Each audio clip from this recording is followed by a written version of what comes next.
अब हम हैं महाराष्ट्र में ज़िला हिंगोली और हिंगोली में अजय गांव करके एक गांव है और हमारे साथ है यहाँ के एक टीचर। आपका नाम? पानबुड़ी जी।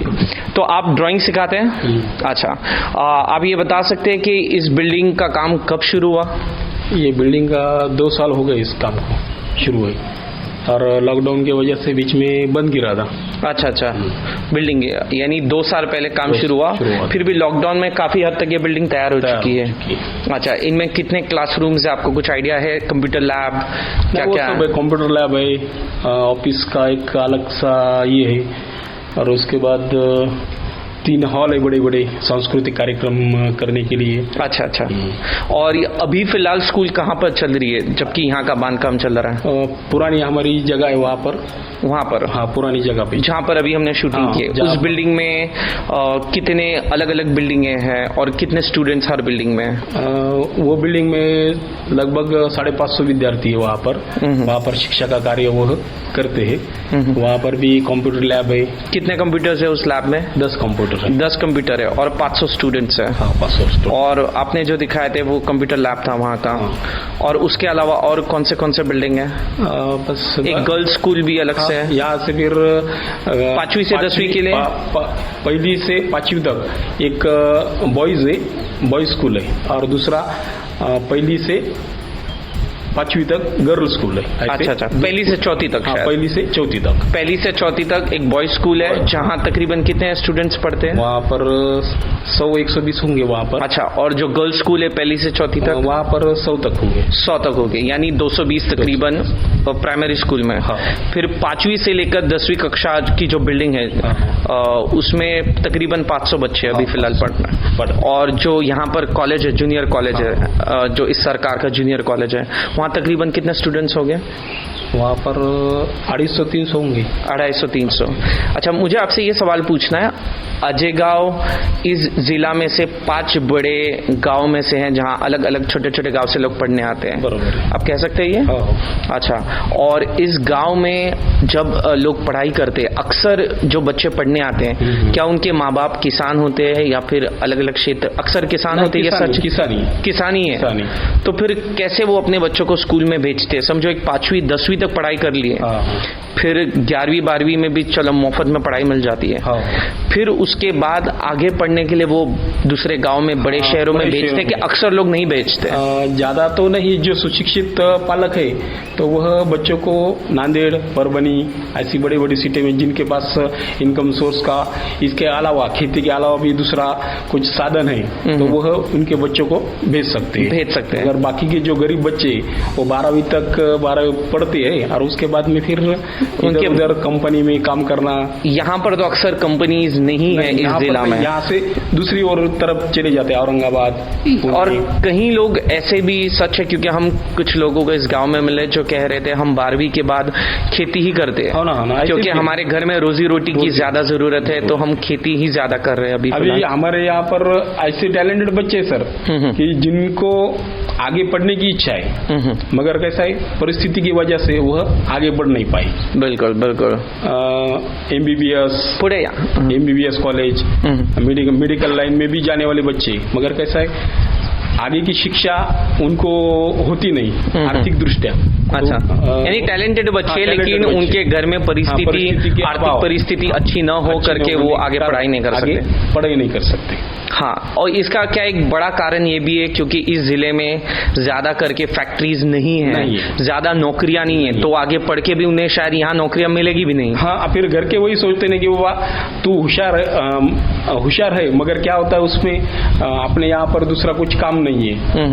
तुझे आगे पढ़ाने के लिए हमारे पास जितना पैसा चाहिए उतना पैसा नहीं है, इसीलिए 12वीं की कक्षा तक वह वहीं पर अभ्यास वगैरह करते हैं। तो फिर काफी लोग को ऐसे नहीं लगता कि हम बच्चों को स्कूल में भेजे क्यों, कॉलेज 12वीं तक यहाँ पढ़ाए क्यों, आगे जाकर खेती करना है तो मायने ही नहीं रखता? नहीं, वो कैसा है, वो भी आपकी बात सही है, मगर ऐसे सोच वाले माँ बाप तो जरूर होंगे जो सोचते होंगे 12वीं तक पढ़ा के फायदा क्या, वो 12वीं के बाद खेती कर रहे हैं तो तू क्यों स्कूल जाना है? नहीं, वो भी है, मगर कैसा है कुछ पालक ऐसे भी होते हैं कि अगर नौकरी भी नहीं लगी तो क्या होता है कि ज्ञान की प्रगति होती है, आदमी ज्यादा समझदार होता है। इस वजह से कम वो बोलते कि 12वीं तक पढ़, यानी आगे तेरे बच्चों को भी अगर तुझे कुछ सिखाना है तो तुझे भी आना चाहिए। अच्छा, बिल्कुल।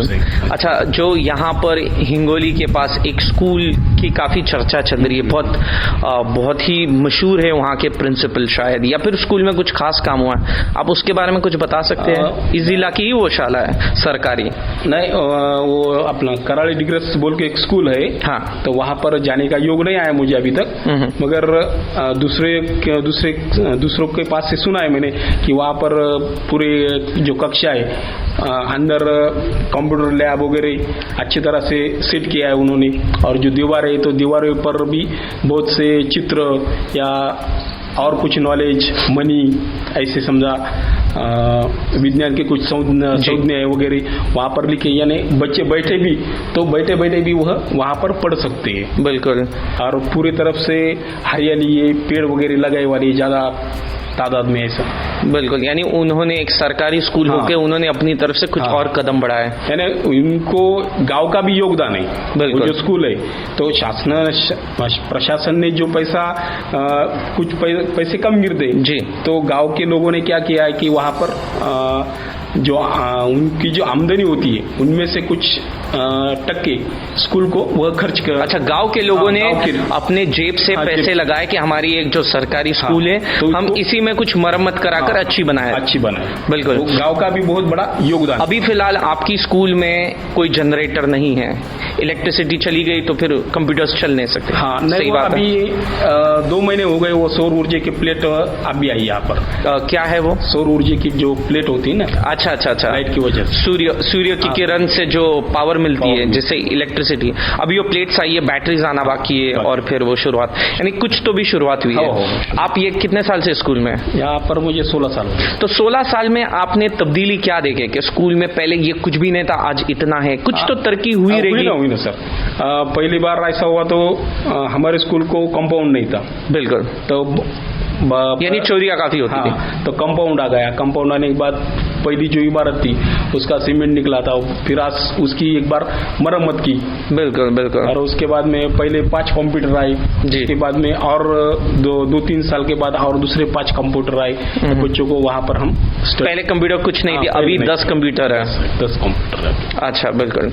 और आपकी ये जो स्कूल की जर्नी थी, आपको क्या लगता है कि ऐसी आज के जमाने के हिसाब से ऐसी क्या नई तकनीकें स्कूल में आएंगी तो आपको बेहतरी महसूस हो सकती है? मेरा बोलने का मतलब है कि हमारा ग्रामीण भाग का स्कूल भी है, तो आज तक हमारा स्कूल का रिजल्ट हिंगोली जिले में 2 नंबर पे रहे वाला है। 10वीं का बहुत अच्छी बात है। एक बार तो 100% पूरे विद्यार्थी 10वीं में पास हुए थे। बिल्कुल। आप अगर वर्षा जी गायकवाड़ से आपके स्कूल के लिए ऐसी कोई चीजों की मांग करेंगे, वो क्या होगा? जैसे स्कूल में स्पोर्ट्स रूम में कुछ स्पोर्ट्स की चीजें हो, या फिर कोई अच्छे से केमिस्ट्री लैब्स हो, ऐसी क्या चीजों की आप मांग करेंगे कि आपके स्कूल में होना जरूरी है, ताकि बच्चे स्कूल आने के लिए उत्साह हो सके?